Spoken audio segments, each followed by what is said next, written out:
Et maintenant, parlons de ce Marco, histoire assez extraordinaire. Je l'ai vu hier. On va en Espagne, ouais. On va en Espagne. Sous-titre de Marco, l'énigme d'une vie. Et c'est vrai que le personnage réel dont le film nous brosse le portrait et le parcours reste tout à fait énigmatique jusqu'au bout. On a affaire à une de ces histoires fascinantes qu'aucun scénariste n'oserait inventer, tellement elle paraît peu crédible a priori. C'est celle d'Enric Marco, un Catalan qui, des années durant, a été le président très actif et efficace de l'Association des victimes espagnoles de l'Holocauste.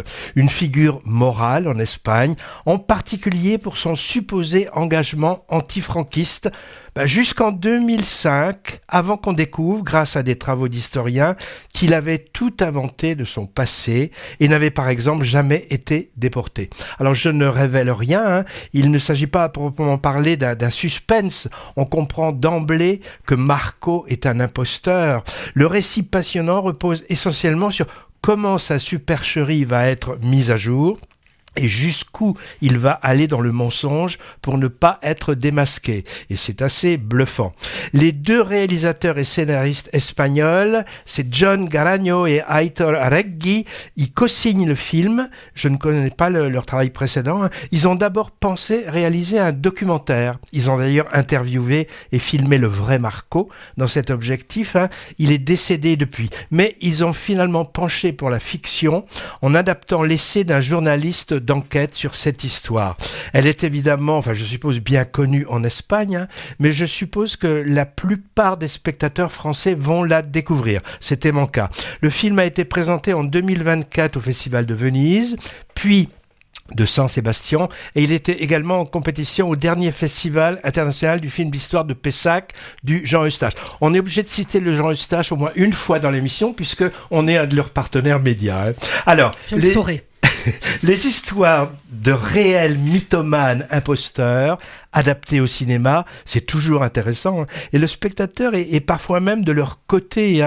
C'est le cas par exemple de Catch Me If You Can, Attrape-moi si tu peux, de Spielberg, où on se délecte des frasques du personnage joué par DiCaprio. Mais certains affabulateurs ne sont pas très sympathiques.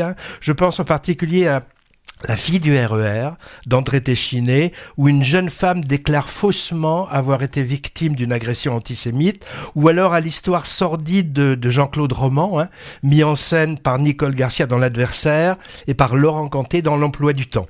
On a eu aussi un héros très discret de Jacques Audiard, où Mathieu Kassovitz se fait passer pour un résistant. Le problème avec ce Marco qui a trompé son monde, c'est évidemment que ce genre de personnage augmente le risque de discrédit des témoignages sur la Shoah et peut donner du grain à moudre aux divers révisionnistes et négationnistes toujours à l'œuvre.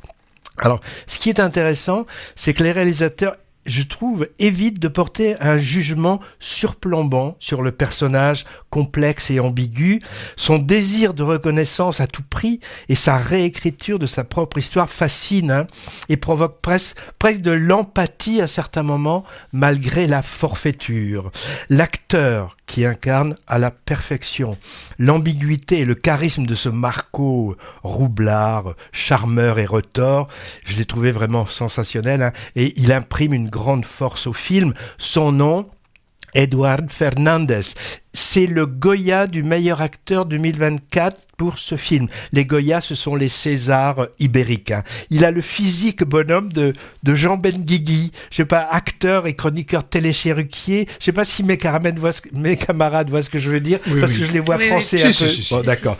T'as pas trouvé qu'il ressemblait Jean Benguigui de ce côté-là? Alors, Marco, l'énigme d'une vie, c'est du très bon cinéma espagnol sur la manipulation de la mémoire, un genre de thriller historique pédagogique mais pas didactique et porté par un acteur formidable. Patrick, convaincu ou pas par ce Marco? Oui, alors j'ai eu quelques interrogations quand même en voyant le film. C'est lorsque l'on le voit, lorsqu'il va dans les écoles, et je suis un peu étonné de la façon dont il joue, dont il met en scène. Était-ce aussi assez fort? Un cabotin, Oui.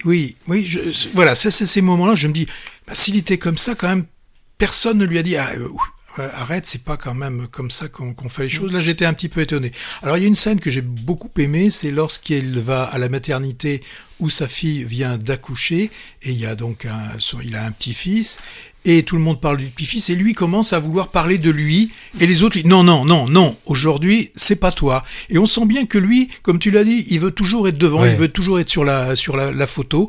Voilà, donc c'est un cabot, on nous le montre jusqu'à la fin, il reste cabot.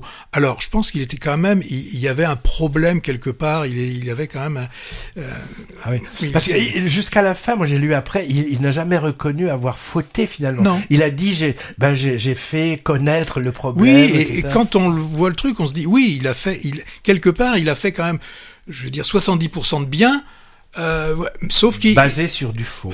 Basé sur du faux. Donc et puis, il y a aussi quand même une scène que j'ai bien aimée aussi, c'est quand on le voit, quand il est en train de faire un faux, et sa femme est à côté, est éveillée, elle fait semblant de dormir, mais elle sait déjà, elle sait tout.